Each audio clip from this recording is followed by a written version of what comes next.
Quero pedir para vocês, né, esse tempinho que a gente vai estar, 30, 40 minutinhos aí, para de fato estarmos, né, com a nossa atenção voltada para as coisas de Deus, né, voltada para esse momento de meditar na palavra de Deus.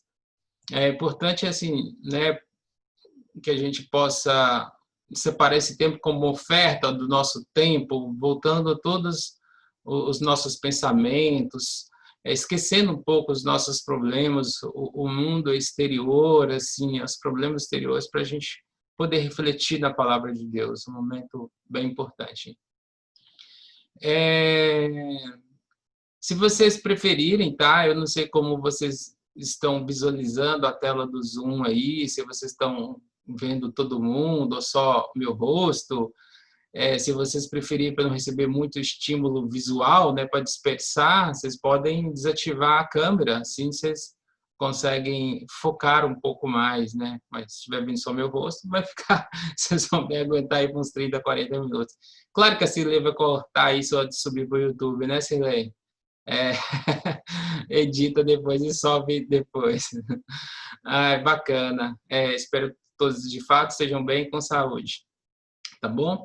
O que eu trago para compartilhar com vocês hoje não é novidade dessa escritura, mas é uma reflexão que me chamou muita atenção e eu quero transmitir ela para vocês. Talvez vocês não tenham pensado nisso ainda, talvez vocês não tenham acendido o alerta ainda sobre isso, né, com vocês, né? Então, vou compartilhar, vai ser uma escritura que está em o filho pródigo, né? É Lucas 15. Eu vou colocar na tela para vocês acompanhem. E vamos lá. Antes, eu gostaria de fazer uma oração como igreja.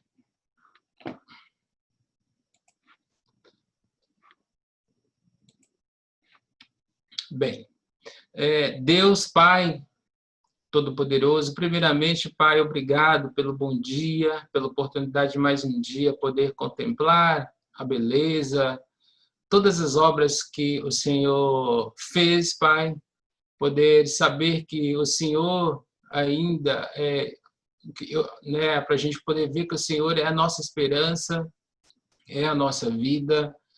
Podemos agradecer, Pai, mais um dia que o Senhor nos dá de oportunidade para começarmos bem, começarmos olhando para Ti, a oportunidade que temos de fazer o diferente, de fazer algo que agrada a Ti, de poder recomeçar, Pai. Fique conosco, que Suas palavras que foram ditas por Jesus há muitos anos atrás possam nos ajudar hoje, Pai, possa ser um espelho para a nossa vida hoje, para que possamos nos guiar, para você nos dar direção e nos trazer à tona, Pai, reflexões profundas acerca de Ti, Senhor. Nos dê discernimento espiritual para que possamos entender a Sua mensagem, Pai, possamos olhar para dentro das nossas vidas e com um paralelo nas palavras de Cristo, fazendo as escrituras, Pai. Em nome de Jesus Cristo, a quem oro e agradeço. Amém. Bem, eu queria falar um pouco da parábola do filho perdido. E antes, só para contextualizar um pouco a Bíblia, né, o que estava acontecendo naquele momento. Bem, Jesus, sabíamos que ele ensinava, né, nos lugares, nas casas, e ele ensinava para muitas pessoas. Um grupo de pessoas eram os publicanos, né? Outros, os publicanos, os pecadores, né? E quem eram essas pessoas, né? Os publicanos eram as pessoas que trabalhavam a serviço do Império Romano, né? A gente lembra ali que a gente tinha o Império Romano tomando conta ali, dominando Israel. Então, a gente tinha quem eram esses colaboradores do Império Romano? Eram os coletores de impostos, a gente conhece bem, né? O Mateus, que era um deles, Então, tinha muito colaboradores de impostos, tinha também os pecadores. Quem eram os pecadores? Né? Eram as pessoas excluídas, de má índole, né? Que não era aprovado dentro da religiosidade da época. Né? Então, as pessoas não aprovavam as atitudes, as ações deles. Então, esses eram os pecadores. E aí, a gente tinha do outro lado os escribas e os fariseus, né? Os escribas, falando resumidamente, eram as pessoas que copiavam as escrituras sagradas, né? A gente não tem nessa época não tinha tanto livros, né, e rolos, né, como chamava antes, aqueles pergaminhos com as escrituras sagradas. Então você não tinha uma na sua casa guardadinho que você podia pegar a hora que você quiser ler. A leitura das escrituras sagradas eram feitas nas sinagogas. Então tinha os escribas que tinham a função ali de copiar a lei, né, e eles acabavam decorando tudo que eles escreviam. E a gente tinha os fariseus, que eram um partido religioso, né? Que muitos escribas eram fariseus. E aí, quando Jesus apareceu, olha o que acontece. Jesus começa a ensinar. Eles ficavam indignados com Jesus, porque Jesus podia curar um cego, podia curar um aleijado, e eram cegos, aleijados conhecidos deles, que nasceram naquela sociedade, estavam lá desde criança, então não era uma farsa, né?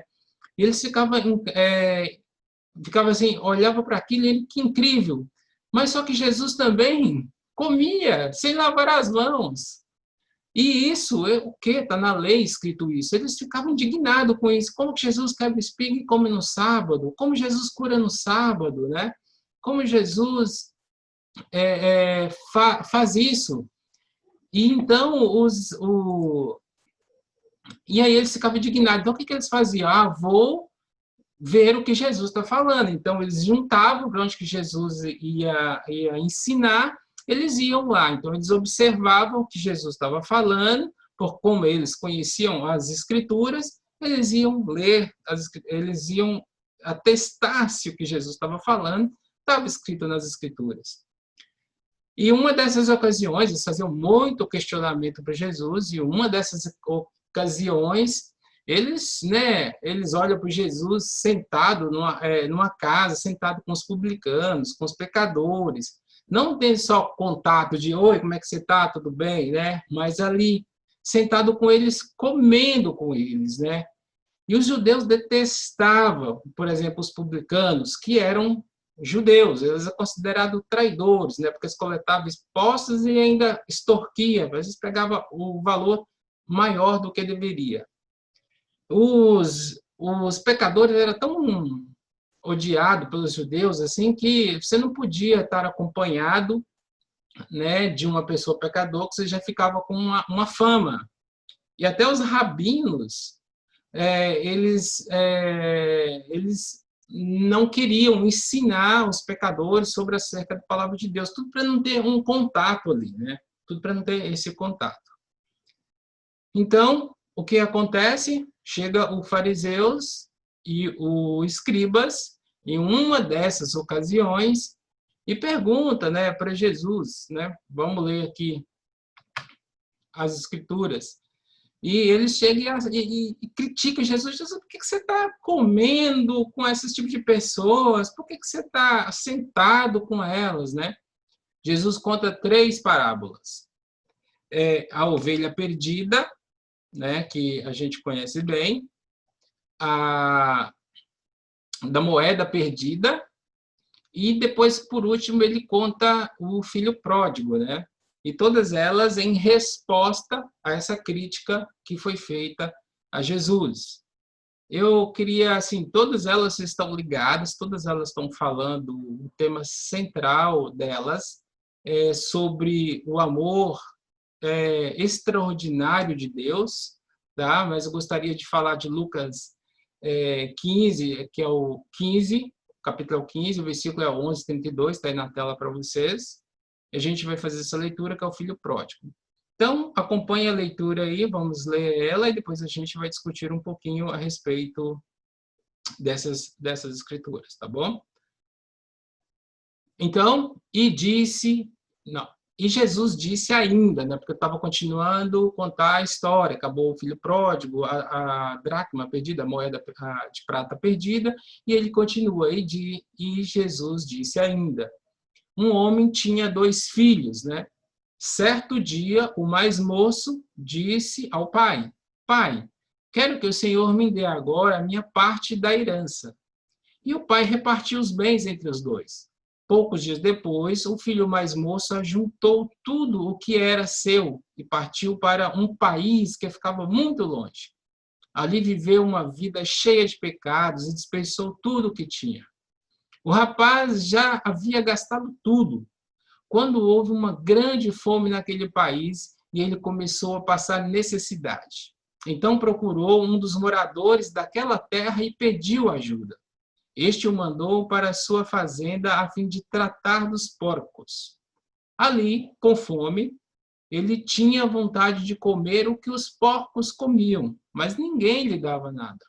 Caindo em si, ele pensou, quantos trabalhadores do meu pai têm comida de sobra e eu estou aqui morrendo de fome? Vou voltar para a casa do meu pai e dizer, pai, pequei contra Deus e contra o Senhor e não mereço mais ser chamado de seu filho. Me aceite como um dos seus trabalhadores. Então saiu dali e voltou para a casa do pai.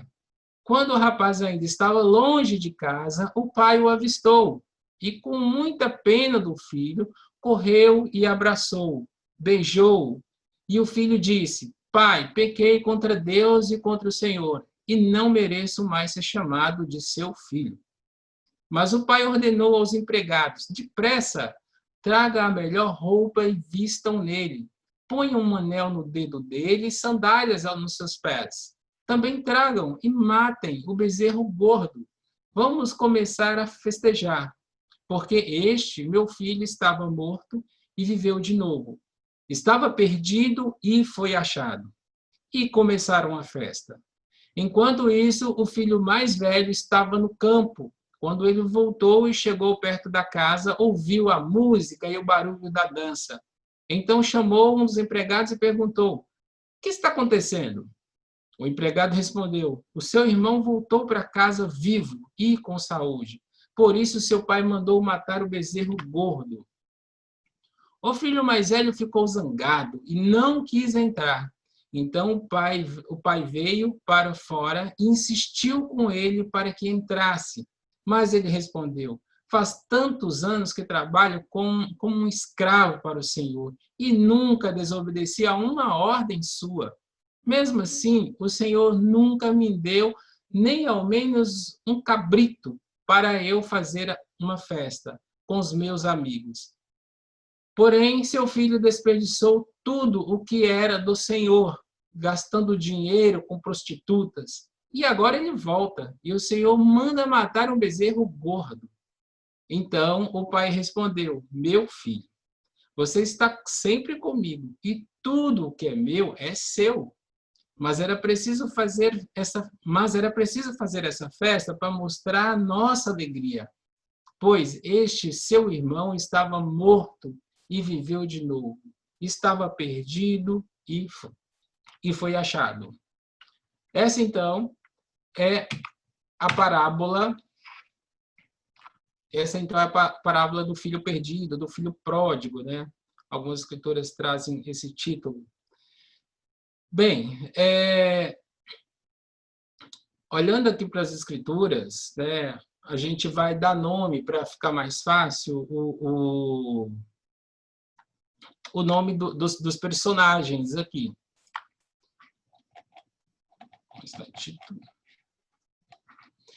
Olha, para quem que essa parábola foi direcionada na época? Não foi para os discípulos, ela foi justamente direcionada para o fariseu e o escriba que estava ali criticando Jesus.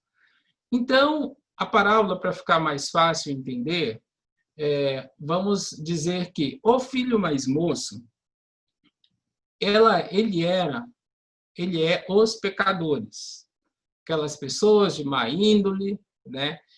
O filho e os publicanos e tudo mais. O filho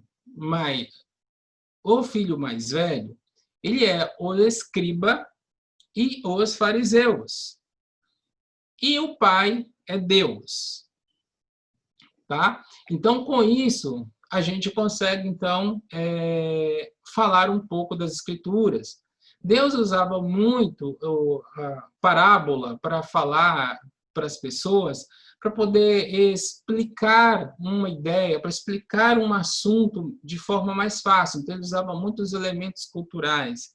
E quando a gente entende um pouco algum desses elementos, a gente vê a força das parábolas. Quando a gente entende um pouco o costume dos judeus, como que essa escritura representa para eles, porque nossa cultura ocidental é diferente, né, da oriental. Então, alguma coisa é diferente e não parece ter tanta força, né?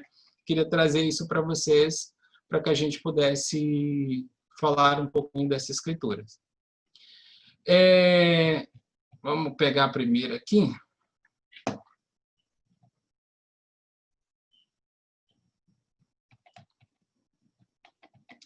Vamos ver primeiro a atitude do filho mais novo, né? Que logo aqui no primeiro versículo ele contando, um homem tinha 2 filhos, né? Certo dia o mais moço disse ao pai: quero que o Senhor dê agora a minha herança. Bem, eu não sei se alguém já passou por uma partição de herança, mas isso no Oriente é uma coisa bem complicada. Quando é que se dá herança para alguém? Quando você morre. Então, o pai morre e reparte a herança para os filhos. Você pedir a herança para um pai enquanto o pai ainda não morreu é uma coisa muito complexa, é uma desonra para o pai. Você não se importa com seu pai. Você chega para o pai, eu quero, divide isso, o que é meu, eu quero que o senhor me dê, que eu estou indo embora. Então, é um egoísmo, é um pensar somente em si, porque ia mexer muito nas relações de vida diariamente dos pais. Imagina você tem somente uma casa e seu filho chega em vida, pai, eu quero metade dessa casa que eu tenho direito. Como é que você vai fazer? Você tem que vender a sua casa se você for dividir isso, para pegar a parte e dar. E talvez o que sobrar não dê para comprar uma outra casa para você. Mexe com a estrutura. Então, imagina naquela época várias terras, e tem terras que tinha um poço, tinha terras que tinha água, tinha terra que tinha o gado que precisava, era essencial para aquela pessoa, e se reparte, você já tira, opa, o rio que alimentava, a parte dele ficou com a parte do rio, né, que dava água para as ovelhas, ou com o poço que dava água para as ovelhas. E aí você tem que dividir como mexe com tudo isso. E a gente lembra bem que uma das coisas importantes é que assim, o pai contava com o filho na velhice para dar um suporte para ele, né? A divisão proposta do filho, né, de fazer isso, não era uma desonra. Ele ia ser olhado lá naquela época com muita desonra. Nosso filho teve coragem de pedir isso. Isso é quase que na cultura judaica, isso que Jesus contou, isso é quase que impossível de acontecer, porque isso não existem, né? Mas se aconteceu, eu acho que o pai ali expressaria muito, os judeus expressam muito seus sentimentos de forma muito intensa, né? Possivelmente teria tomado um tapa, o filho teria tomado um tapa e teria sido expulso, mas o pai então recebeu, fez a divisão e deu para o filho. E qual era o plano aqui então do filho mais novo, né? Continua, e o pai partiu os bens entre os dois, né? O pai dá os bens para os dois. Poucos dias depois, o filho mais moço ajuntou tudo o que era seu e partiu para um país que ficava muito longe. Ali viveu uma vida cheia de pecados, desperdiçou tudo o que tinha. Então o filho ajunta as coisas, não deixa nenhuma provisão, não quer nem saber do pai, e simplesmente vai para um país distante. A gente não sabe que país é esse. Só fala que é um país distante. Podia ter ido para a Itália, né, a Grécia, sei lá, podia ter ido para um lugar bem longe. Então, pega tudo o que é seu, nem quero saber quem está ficando para trás, seu pai, meu irmão, e vai embora. Né? Pega. Então, lá é aquela sensação de eu quero me libertar, quero viajar, quero conhecer o mundo, vou vender tudo que tenho, vou torrar, mas eu quero irresponsavelmente viver do jeito que a vida me apresentar. E aí ele foi e aproveitou. A Bíblia, a narração de Jesus não fala, dá muitos detalhes, e a gente nem precisa saber, mas pensou o dinheiro da forma que achava. E aí o que acontece, né? O mundo dá muitas voltas, a gente dá um sobe e desce, então nunca é estável, esse dinheiro um dia vai acabar. No 22, no 14, o rapaz já havia gastado tudo, né? E o que aconteceu? O rapaz já havia gastado tudo quando houve uma grande fome naquele país e ele começou a passar necessidade. Então procurou um dos moradores daquela terra e pediu ajuda. Ele o mandou para sua fazenda a fim de tratar dos porcos, né? Ali, com fome, ele tinha vontade de comer o que os porcos comiam, mas ninguém lhe dava nada. Bem, ele estava num país estrangeiro e o que aconteceu? Uma grande fome assolou aquele país.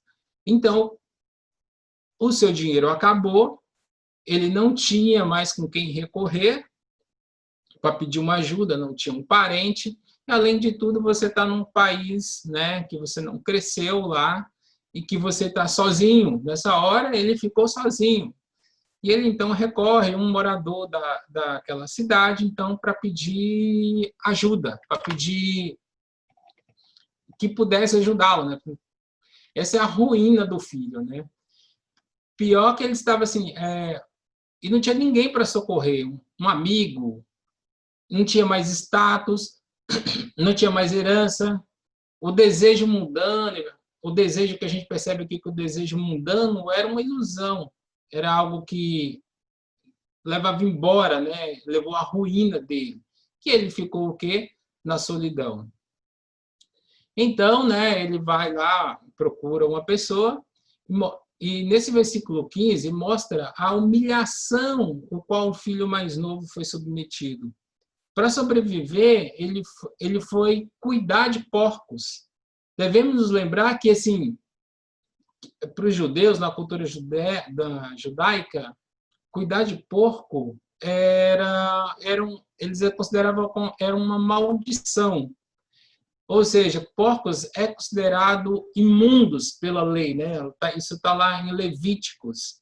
E aí o que ele faz? Ele é jogado para cuidar dos porcos. E os rabinos da época até consideravam pessoas que cuidavam de porcos amaldiçoados, né? Com isso, percebemos assim que os seus recursos, que ele perdeu seus recursos, sua religião e, consequentemente, a sua identidade, né? Então, aquela identidade que ele tinha de judeu, ali está mexendo com porco, ele perdeu. No versículo 16, aí que vocês estão acompanhando, somos informados que ele sentiu tanta fome que desejou comer a comida dos porcos. Aqui a gente conhece muito lavagem e tudo mais para quem já criou aqueles porcos, né, caseiro, mais em casa, né, não uso industrial. Porém, o texto parece indicar que ele não chegou a comer, mas ele sentiu o desejo de comer. Entretanto, o não comer não representava alguma dignidade para ele. Ao contrário, representava um castigo, né, de fome. Então, você ficava ali querendo comer, mas não podia porque era um castigo. E aí vem esse importante versículo que é a transformação, né? O versículo 17. É a transformação do filho pródigo. É nesse momento que ele cai em si, né? Mostra o momento do seu arrependimento. Lemos que ele cai em si. No original, seria como recobrou o senso. A gente fala que criou juízo, né? Voltou a si mesmo. Nesse momento, vemos que ele sentiu saudade da casa. Ele descobriu que os empregados temporários de seu pai eram mais dignos do que ele, né? De modo que tais empregados tinham que comer e não morrer de fome. Então, o que ele pensou? Então, agora vamos para o plano dele, né? No versículo 15 e 18.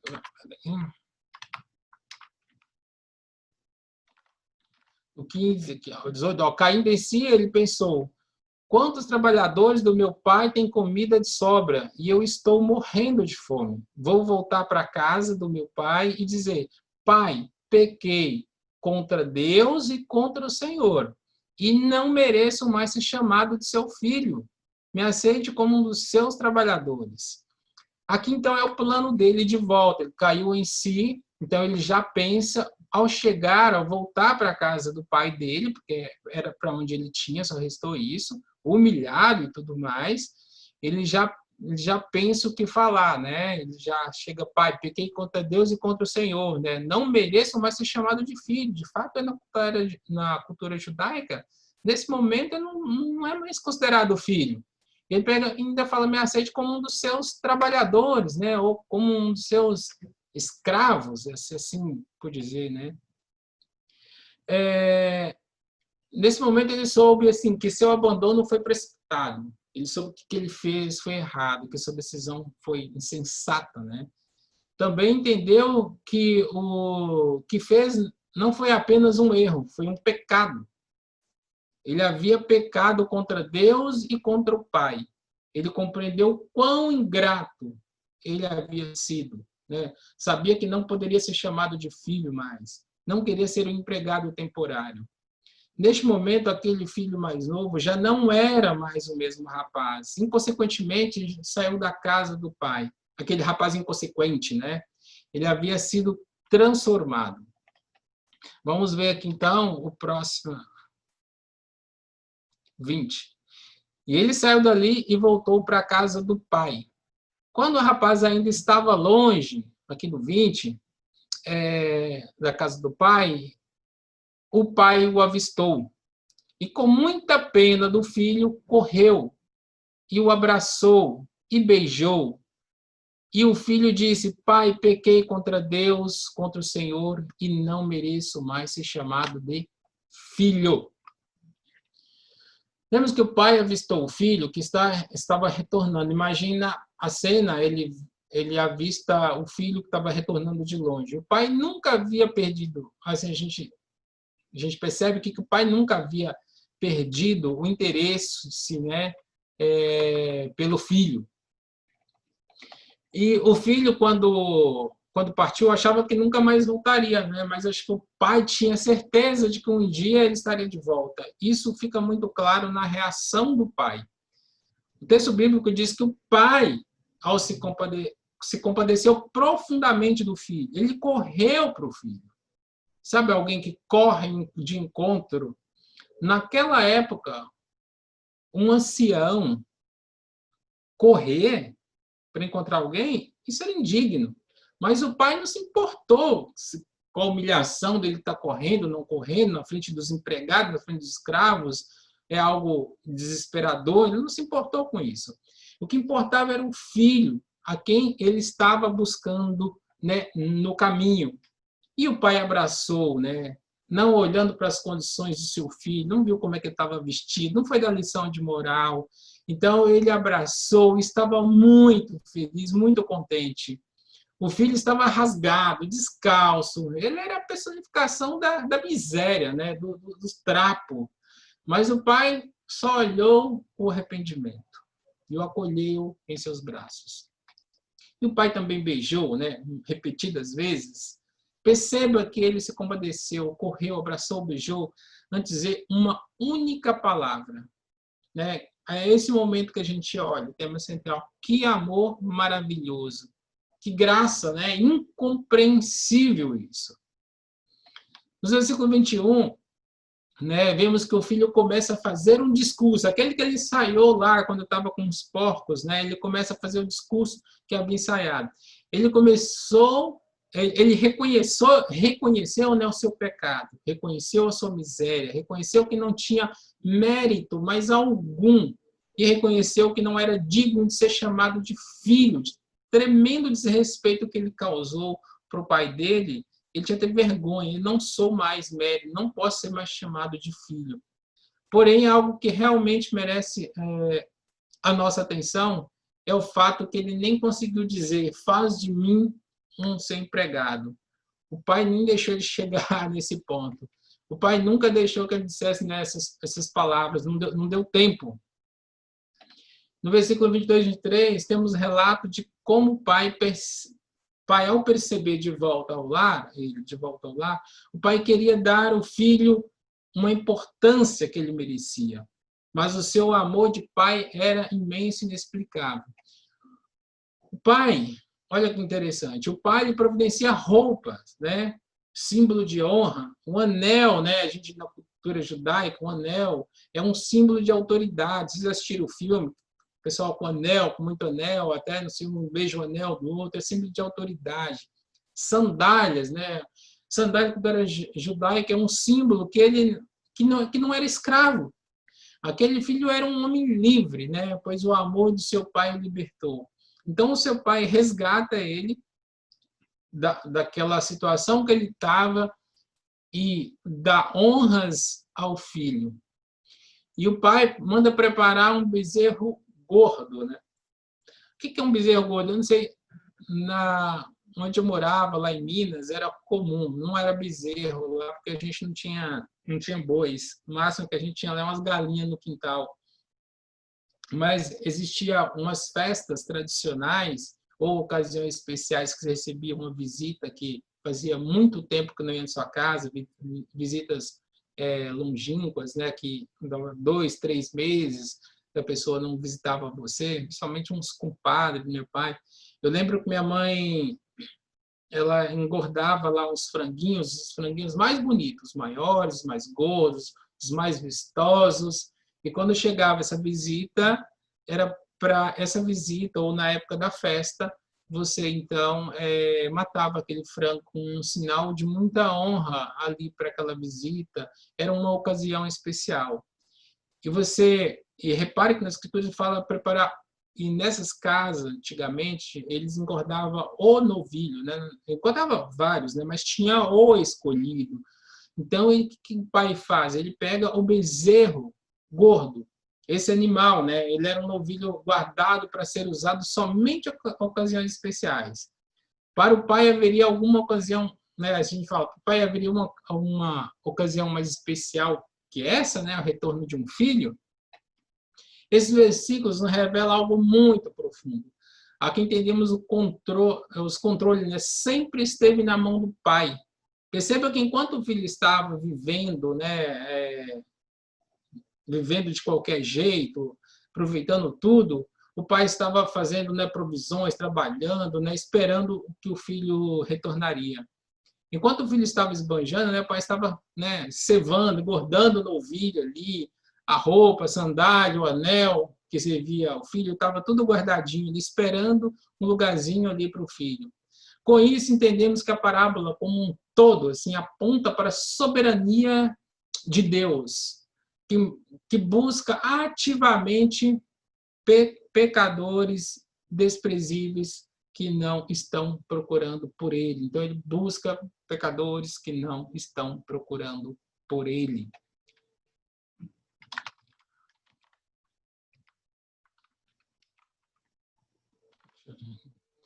A explicação dessas palavras, assim, tipo no versículo 24, né, que é o significado, estou lendo aqui, um significado muito importante, que infelizmente muitas pessoas não percebem, né, nos contrastes, morto, vivo, né, Lucas 15, 24, aqui, meu filho estava morto e viveu, né, estava perdido e foi achado, perdido e achado. A explicação dessas palavras é a seguinte, no sentido prático, o filho estava morto, pois havia recebido toda a sua herança, o pai já tinha dado as coisas para ele, ele saiu da casa, né?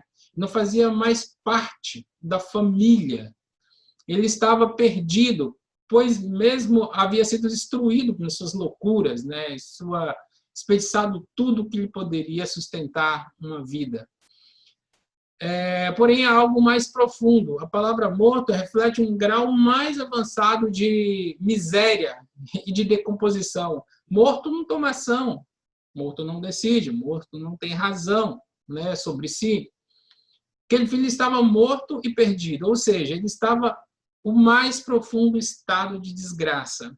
Porém, há uma boa notícia, uma notícia que explica a reação do Paulo, né? Que a gente fala lá vocês vão lembrar de Efésios 2, né? Apóstolo Paulo fala assim, ele nos vivificou, está falando de Cristo, estando vós mortos nos vossos deleitos de pecados, né? Que fala de Paulo. Essa é a boa notícia, que Jesus, né, nos vivificou.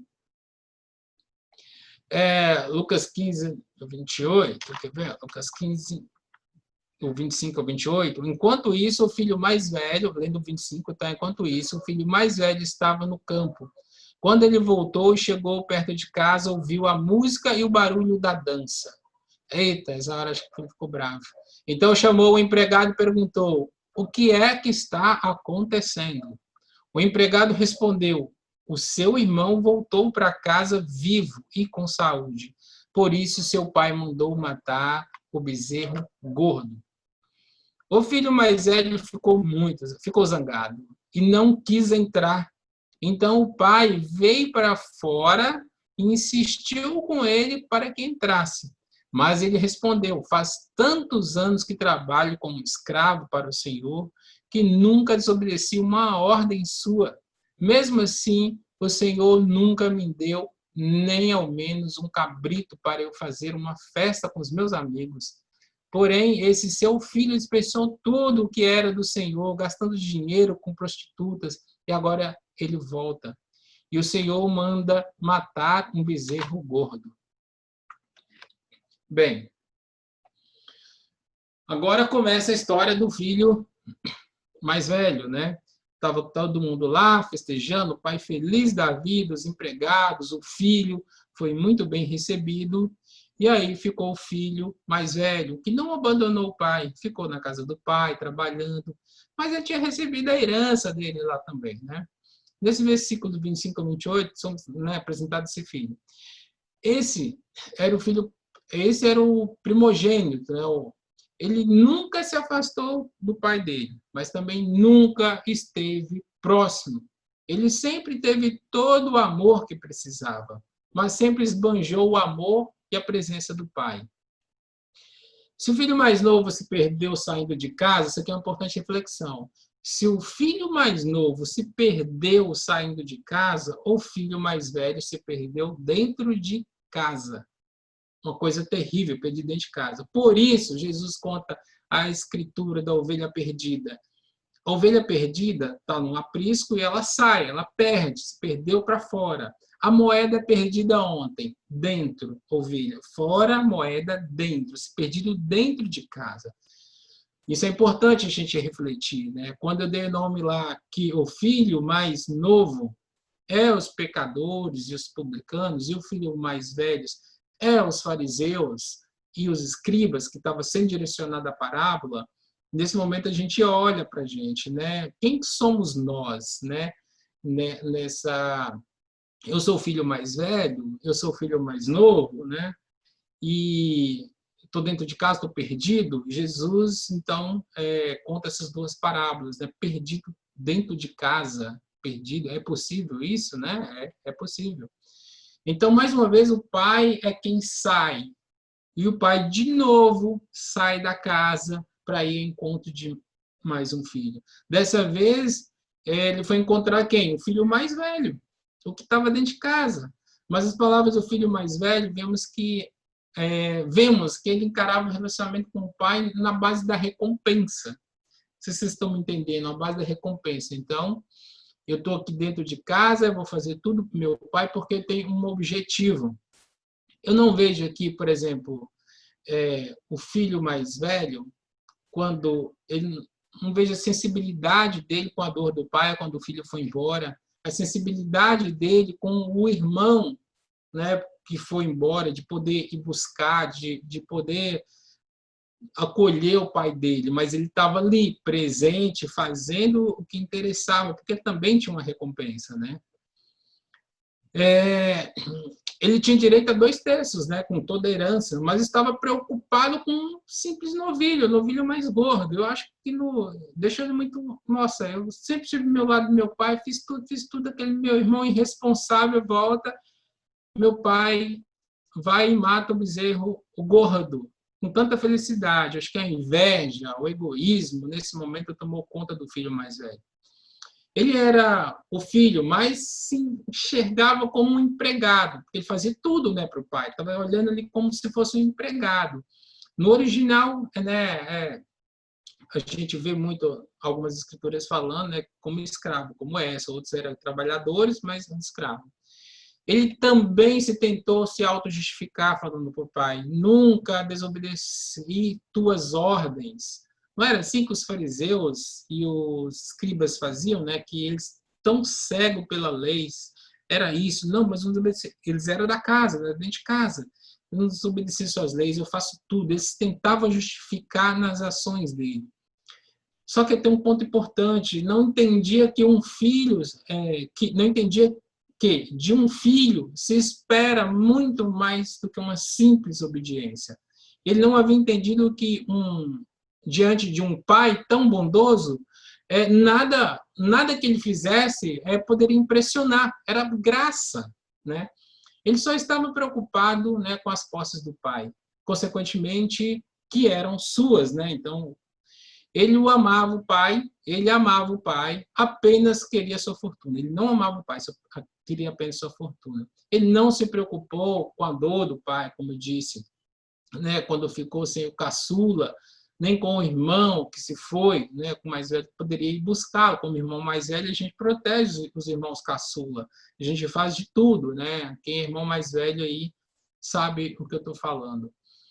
Esse filho estava, né, preocupado com a herança. Perceba que ele diz: este teu filho, ao invés de dizer esse seu irmão, né, esse teu filho é meu irmão, né, era um estranho dentro de casa, não tinha um bom relacionamento. A resposta do pai no versículo 31 e 32 estabelece um tremendo contraste. O pai se dirige a ele dizendo: meu filho. No original, a gente estava lendo que no original do grego, a expressão utilizada aqui significa algo como meu menino. É transmitido um sentimento mais afetuoso, né? O pai também usa a expressão esse seu irmão, ou seja, o pai coloca como um membro da família. Além de demonstrar que havia considerado como justo, né, o filho mais novo. Então, o pai faz de tudo para acolher o mais novo e colocar como membro da família. Bem, que lições que a gente aprende do filho pródigo, que agora acho que é importante para a gente concluir, né? Não apenas a parábola do filho pródigo, mas todo o capítulo de Lucas 15, certamente aponta para o extraordinário amor de Deus. Perceba a alegria do pastor, né, na ovelha perdida, quando ele encontra a ovelha, da mulher quando encontra a moeda. Claramente também podemos perceber uma intensificação na narrativa de Jesus. Primeiro ele fala da ovelha, depois da dracma e finalmente do filho. Podemos aprender muitas coisas com esse ensino do Senhor. Em primeiro lugar, a parábola do filho nos ensina que o pai busca, né? O pai busca, traz de volta e se alegra com a conversão do pecador, né? E o pai fica feliz quando alguém volta para a casa dele. Diante disso, eu acho que é impossível não perguntarmos para mim e para você, né? Quem nós somos, né? Quão perdido estamos ou estávamos, né? Será que merecemos esse cuidado tão pessoal do próprio Deus? Tudo o que podemos assim pensar, dizer e tudo que a gente aprende é que Ele nos ama. Ele faz uma festa no céu por nossa causa. Mas entenda que isso não é sobre nós, não é sobre o quanto eu mereço. Isso é inteiramente sobre Deus, quem Ele é.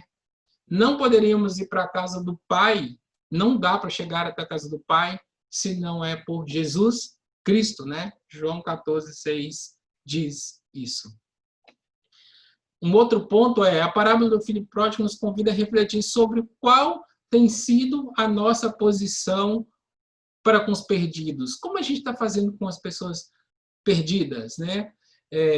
Olhando para esse contexto bíblico, né, que fala, temos uma importante lição. Diante dos perdidos, podemos assumir alguma atitude diferente?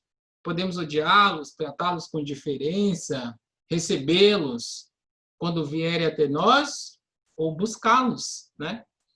Como seguidores de Cristo, cidadão do reino de Deus, né, que cada um tem sido qual tem sido a nossa atitude? Estamos mais parecidos com Jesus ou com os fariseus e doutores da lei? Né? Quem que a gente está mais parecido hoje? Outro ponto que, agora falando de relacionamento com o pai, a parábola do filho pródigo nos leva a fazer a seguinte pergunta: como estamos comportando? Será que somos como o filho mais novo ou como o filho mais velho?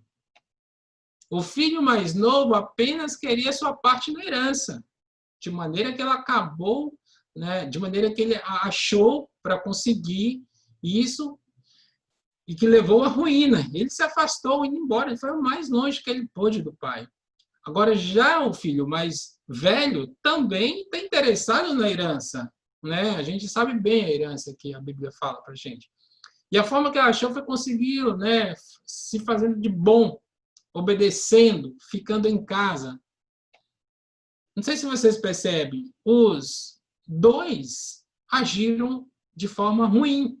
A ruína do filho mais novo foi a sua precipitação, né? A sua inconsequência, a sua insensibilidade, desobediência. Já do mais velho, foi o comprometimento, a sua obediência, o seu bom serviço, a sua sensibilidade superficial. O filho mais novo se afastou do pai para ser muito mal, enquanto o filho mais velho se afastou para ser muito bom.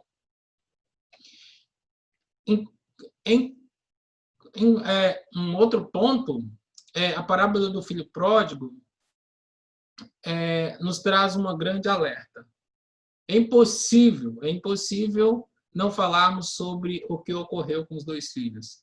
A parábola, como a parábola termina? Com o filho mais novo dentro de casa, participando da festa que o pai promoveu.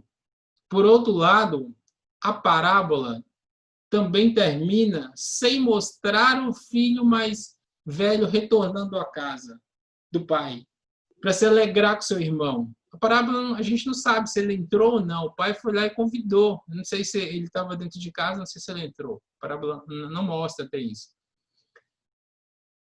Como o filho mais velho, né, esses religiosos tentavam se justificar, né? Eles se achavam bons demais. A gente sabe que os fariseus, os escribas, se achavam bons demais, tão bons ao ponto de praticamente entenderem que alguém como eles nunca poderia ser privado do paraíso, ou seja, o paraíso já estava garantido para eles. Eles eram certos, eles eram bons, tudo além deles estavam errado.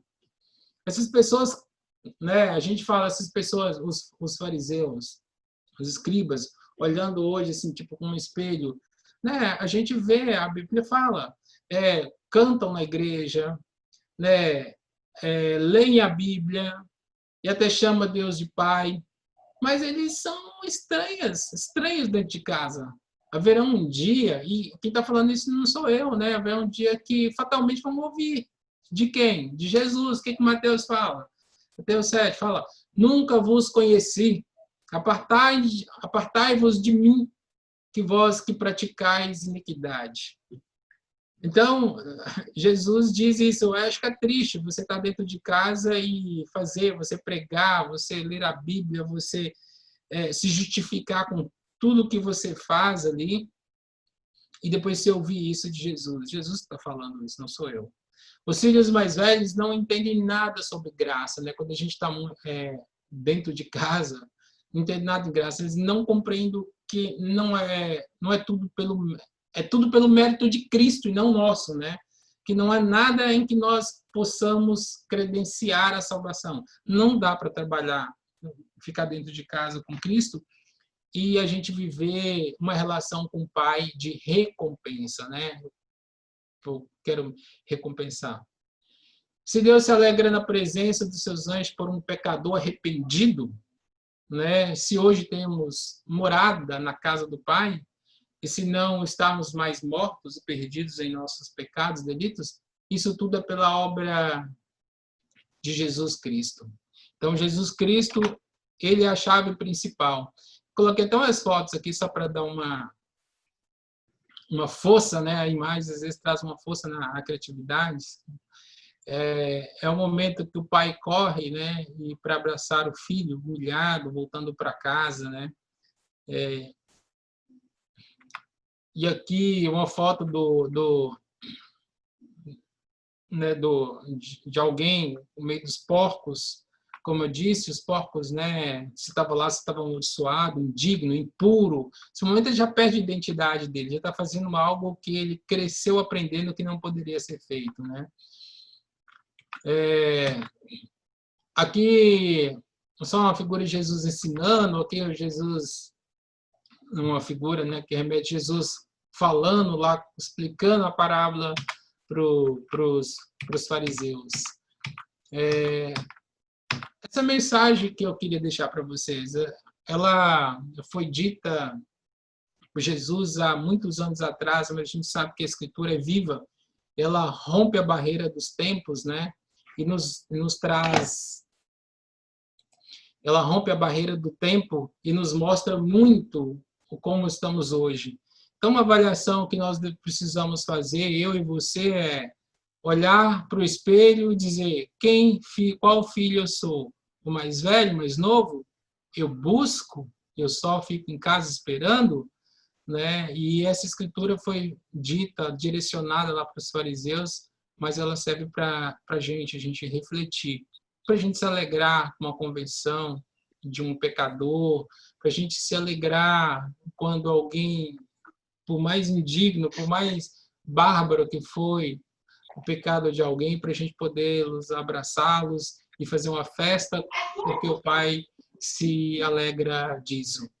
Tá bom? Essa é a mensagem que eu gostaria de deixar para vocês. Espero que tenha passado o entendimento, né, para a gente poder refletir e pensar nossa postura aí com o mundo, né, com as pessoas, inclusive com a nossa dentro de casa. Se eu não estou ficando dentro de casa só trocando, esperando a recompensa ali da salvação, mas dentro de casa sem fazer nada, né? É importante a gente...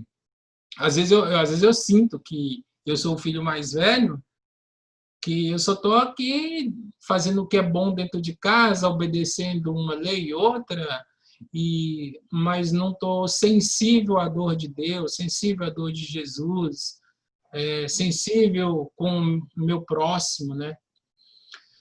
É isso, meus irmãos. Espero poder ter ajudado vocês. Que vocês tenham um ótimo domingo. Que aproveitem meditar nas palavras de Deus, que sempre são sábias e nos ensinam muito.